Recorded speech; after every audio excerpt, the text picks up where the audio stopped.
Mari kita awali kajian kita saat ini dengan terus menyadari kehadirannya.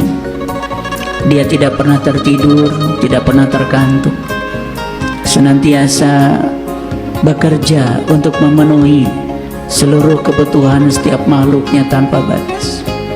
Dia tidak pernah merasa berat untuk mengurusi semua kebutuhan makhluknya, karena dia maha segalanya. Mari kita mohon ridhonya, mohon berkahnya. Kiranya ilmu yang dialirkan semesta kepada kita di pagi yang penuh berkah ini membangkitkan kesadaran kita, membangunkan tidur panjang kita, mengingatkan segala yang lupa dalam diri kita. Kita sapa semuanya dengan kelembutan dan cinta seraya membaca basmalah. Bismillahirrahmanirrahim.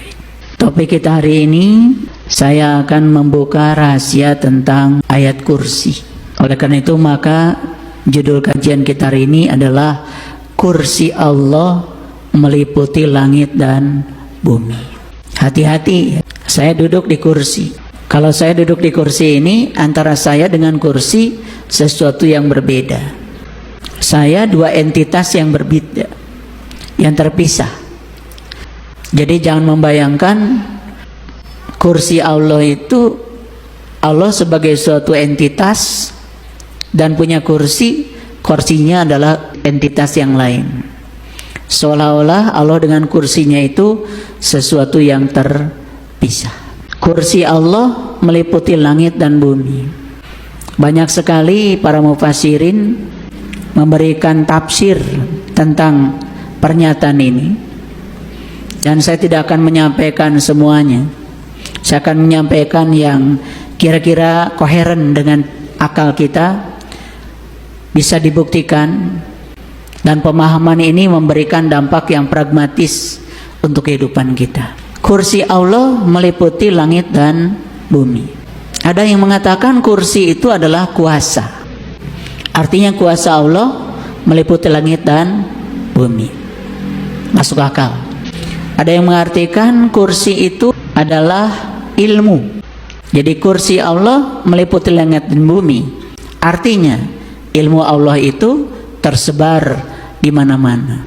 Ada yang mengatakan kursi itu adalah cinta. Kursi Allah meliputi langit dan bumi.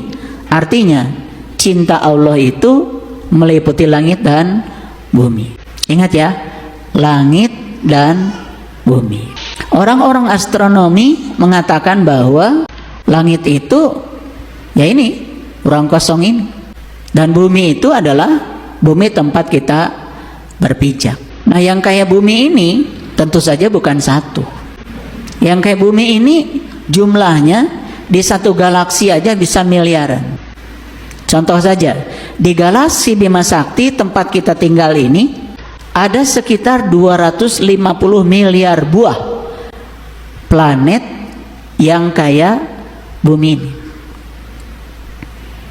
Di galaksi Bima Sakti ini ada miliaran bintang.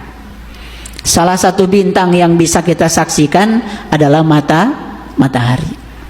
Jadi matahari itu termasuk bintang disebutnya.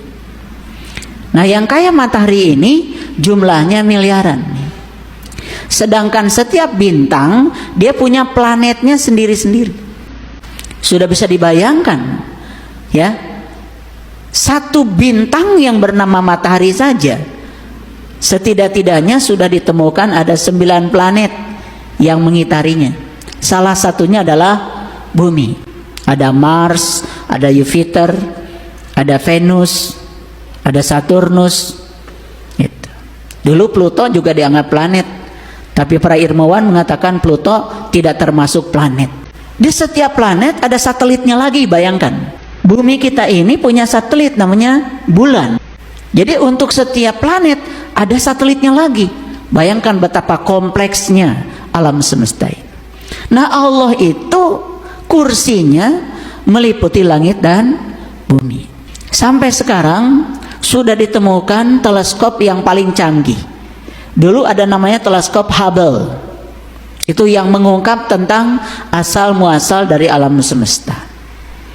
Sehingga teleskop Hubble pertama kali bisa memotret yang namanya mawar merah. Itu yang kemudian disebut supernova. Dan ketika teleskop Hubble bisa menangkap mawar merah itu, supernova itu, dari situlah kemudian semua ilmuwan menduga-duga tentang asal-usul alam semesta. Sehingga muncullah berbagai teori tentang alam semesta. Salah satu teori yang dikenal sampai sekarang namanya teori Big Bang, yaitu ledakan besar dari alam semesta. Dari ledakan itulah kemudian terbentuklah berbagai macam atom. Dan yang pertama, dalam ledakan itu yang terbentuk dua atom yang sangat luar biasa memenuhi alam semesta, yaitu atom hidrogen dan helium. Lalu bumi, alam semesta ini terus berkembang. Dalam proses perkembangan alam semesta yang terus menerus sampai sekarang tidak berhenti untuk berekspansi. Bahkan sekarang pun mungkin di tempat yang lain sedang terbentuk planet-planet baru yang tidak bisa diamati oleh kita saking jauhnya, saking luasnya. Sementara kita yang tidak belajar astronomi menganggap seolah-olah ya, yang namanya kehidupan itu hanya bumi ini dan matahari dan bulan. Karena itu yang kita kenal sejak dari kecil. Karena kita tidak pernah belajar astronomi. Bisa dibayangkan ya, orang-orang yang sempit seperti itu sudut pandangnya cerita tentang alam semesta. Itu seperti seekor katak yang tinggal di sumur, dan dia mengatakan bahwa dunia itu ya sumur tempat dia tinggal. Sangat berbeda dengan seekor burung elang yang setiap hari terus terbang melintasi gunung, melintasi laut, dan dia mengatakan dunia itu tidak seperti yang kamu bayangkan. Itu dialog antara burung elang dengan katak. Lahir di sumur, besar di sumur, dapat pendidikan di sumur, bergaul dengan orang-orang, binatang-binatang yang sesumur dengan dia, dan dia mengambil kesimpulan seolah-olah dunia itu adalah sumur tempat dia tinggal. Makanya ada istilah seperti katak dalam sumur. Berbeda dengan burung elang yang setiap hari terbang luas, sudut pandangnya luas, dan dia tahu yang namanya dunia itu tidak seperti yang digambarkan oleh katak dalam sumur. Nah ini karena kita tidak mau belajar, kurang gaul, apalagi sudah tertutup, merasa diri paling benar, merasa diri paling soleh, karena sudah punya julukan itu ini yang semakin mendindingi kebodohannya. Jadilah dia orang yang tidak tahu, tetapi dia tidak tahu bahwa dia tidak tahu. Lucunya, dia setiap hari memberitahu orang yang sama-sama tidak tahu. Makanya laku, karena sama-sama tidak tahu kan. Gitu.